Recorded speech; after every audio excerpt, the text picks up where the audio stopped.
star of Politically Incorrect, Bill Maher!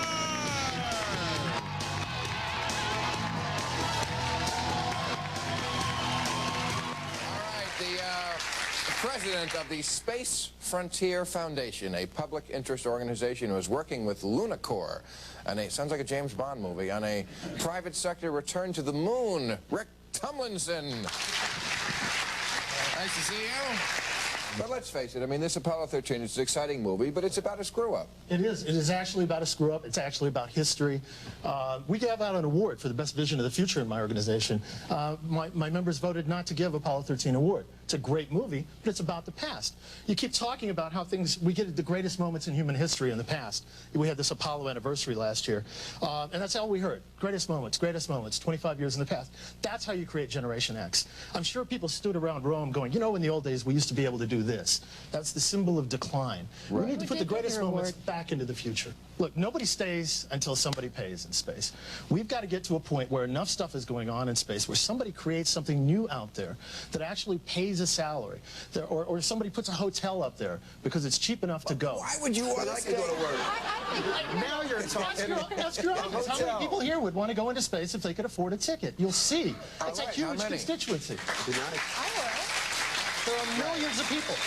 And then Barry Hilton comes along and puts a hotel. Folks. When you get there and there's no oxygen and the big bad guy turns off the oxygen like in Total Recall, you'll be really sorry you went. Okay, there are a lot of people with a lot of ideas. We just need to get it cheap enough so folks can get out there and do things. About 300 round trip? That would be wonderful.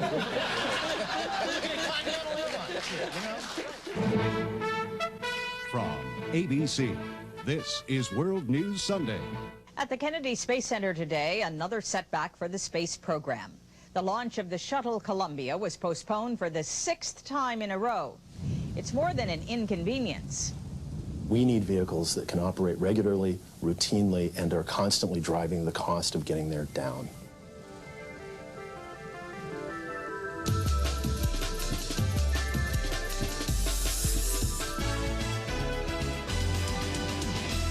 I think, frankly, we have the wrong space program. I think we have a space program today that was built to fight the Cold War. It's outlived that purpose. We need a new space program that is aimed at enabling the American people to get in space and create a real frontier. Well, I think we're in a catch-22 situation. Remember, the people that are operating our space program now are the people that brought us the $1 million toilet. It's no surprise it's expensive to get into space. And in fact, it's more expensive now than during Apollo. I think we can bring the cost down, and that's the key thing. Cheap access to space for the American people is the answer.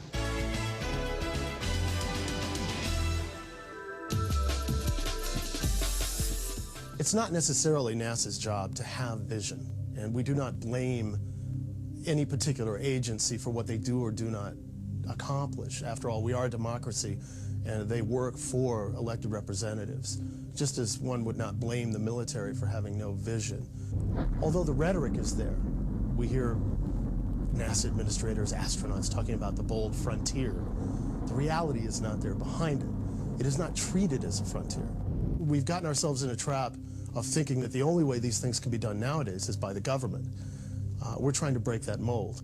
If the nation could agree that space was a frontier and should be treated as a frontier, a lot of the debates about what we're doing in space would go away, because people would very clearly understand that we're moving towards something that will, in the end, benefit them and their children.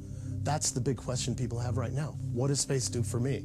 It's the question that a Cold War space program, the current space program, cannot answer.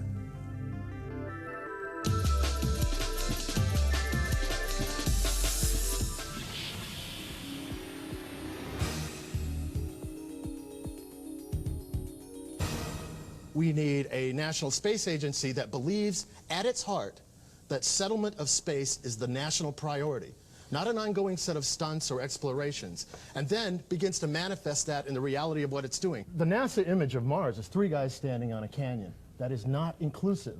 That doesn't put your grandkids there. That doesn't put your children there or yourself there. We have to create an agenda that puts the American people out there first. Notice that in Star Trek, all these guys running around the universe are in government uniforms. And interestingly, although we're in a free enterprise country, the free enterprisers on Star Trek are the Ferengi. We are the Ferengi.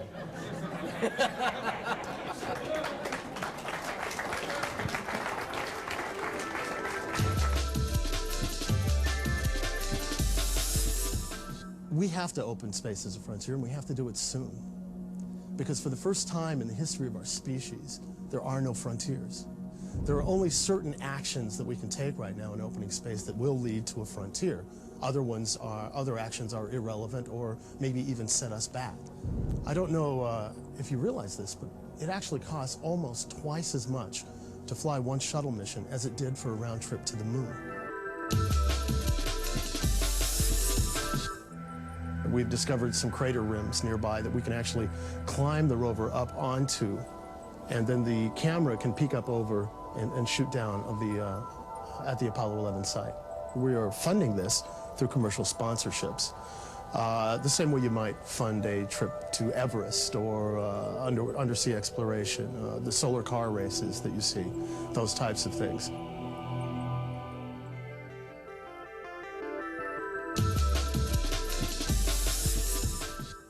You can actually buy a ticket to fly on a Russian rocket, but you can't here in the United States. Everything's kind of flipped around backwards. At least Why would nobody's you want to shooting live back in a at you. place that had no oxygen and no gravity, where you can't function without Well, I've been to Washington, but I mean, you know, it's we have to get out there. We're talking about this national deficit, and yet you have Congress forcing all kinds of military systems onto the Space only looks good because there's so many movies about it. And people think, if an idiot like William Shatner can survive up there, I could too. Anyway, we're out of time for this. We'll have to come back.